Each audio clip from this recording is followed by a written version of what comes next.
Hola, ¿qué tal? Buenas tardes. Mi nombre es Ander Regueiro de la iniciativa STEM for Life en España y estamos hoy aquí para hablar con el doctor Joan Antoni Gómez Hospital sobre un artículo muy interesante recientemente publicado en la Revista Española de Cardiología. Se publicó a finales de septiembre y está disponible desde agosto en versión online.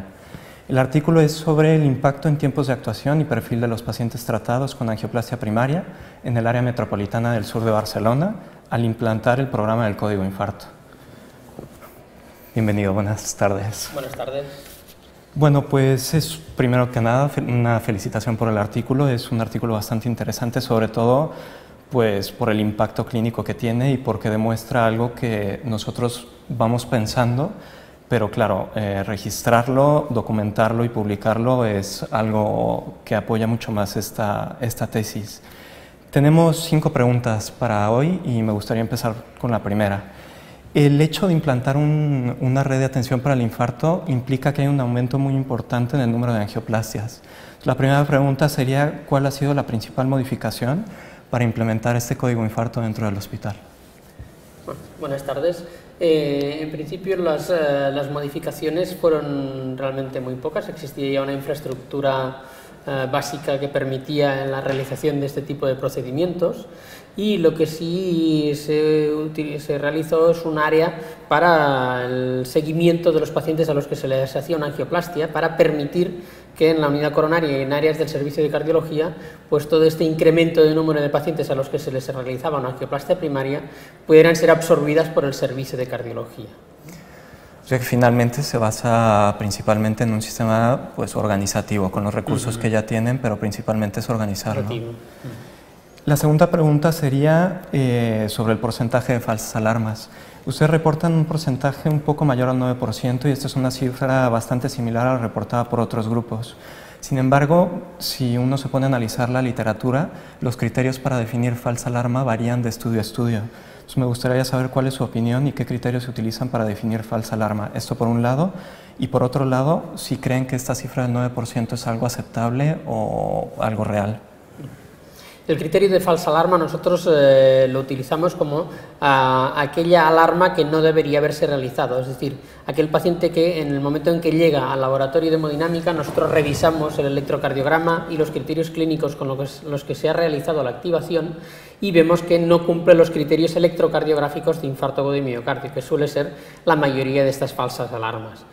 En algunos casos, algún paciente puede tener un claro criterio electrocardiográfico de infarto agudo de miocardio y acabar no siendo angioplastia, pues porque se trata de un síndrome de Takotsubo que no presenta lesiones coronarias, y esto, a pesar de que no se haga una angioplastia primaria, no se considera una falsa alarma.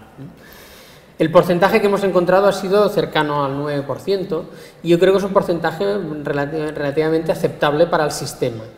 Sí hemos visto que en los últimos tiempos, probablemente con la visión de que el programa funcionaba de una forma muy correcta y que los pacientes son trasladados de forma muy rápida, este número de falsas alarmas se nos ha ido incrementando en estos últimos tiempos y habrá que ir siguiendo para poner un poco el hilo en la aguja e intentar que se mantenga en torno al 10%, que es la cifra que creo que es correcta para mantener un programa.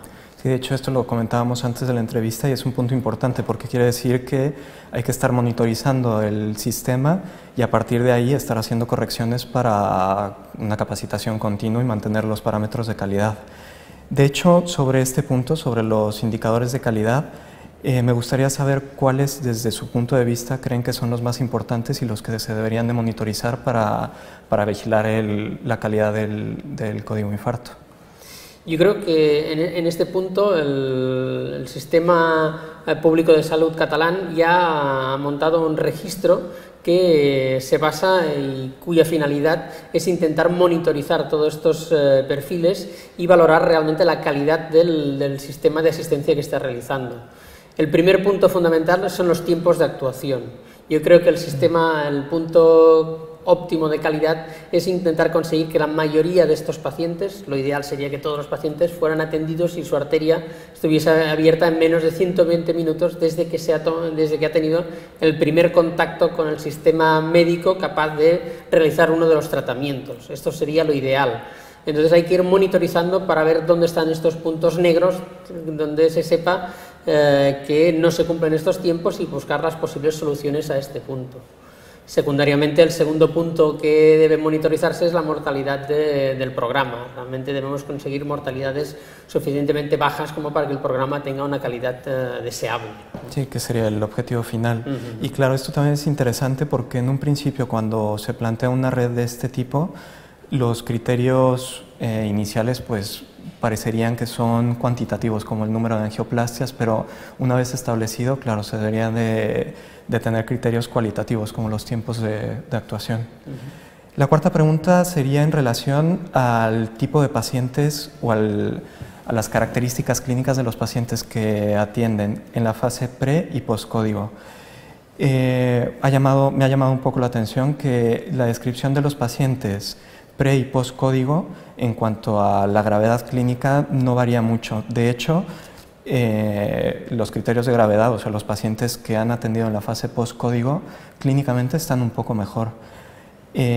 No sé si tengan alguna explicación para esta pregunta, si es que los grupos de pacientes vienen de poblaciones o de hospitales diferentes, o cómo podrían explicar esto. Nosotros, el diseño de nuestro estudio fue intentar analizar realmente el impacto clínico que tenía el haber instaurado este código infarto. Entonces partíamos de una situación en la cual la angioplastia primaria se realizaba exclusivamente para los pacientes que llegaban a nuestro hospital, estando muy limitada para hospitales de referencia. Solamente se enviaban de los hospitales de referencia aquellos pacientes de riesgo más aumentado. Por eso probablemente el número absoluto, el número de pacientes que llegaban en mala situación, probablemente se mantiene constante en la fase pre y postcódigo. En la fase postcódigo el porcentaje es inferior, probablemente porque han quedado diluidos dentro del aumento del número de angioplastias primarias que hemos realizado. También probablemente yo pienso que debe haber una cuenta el que el atender a los pacientes con una mayor brevedad en el tiempo hace que estos pacientes que pudieran haber desarrollado un cuadro de insuficiencia cardíaca o llegar en situación de shock cardiogénico se haya prevenido al ser tratados previamente.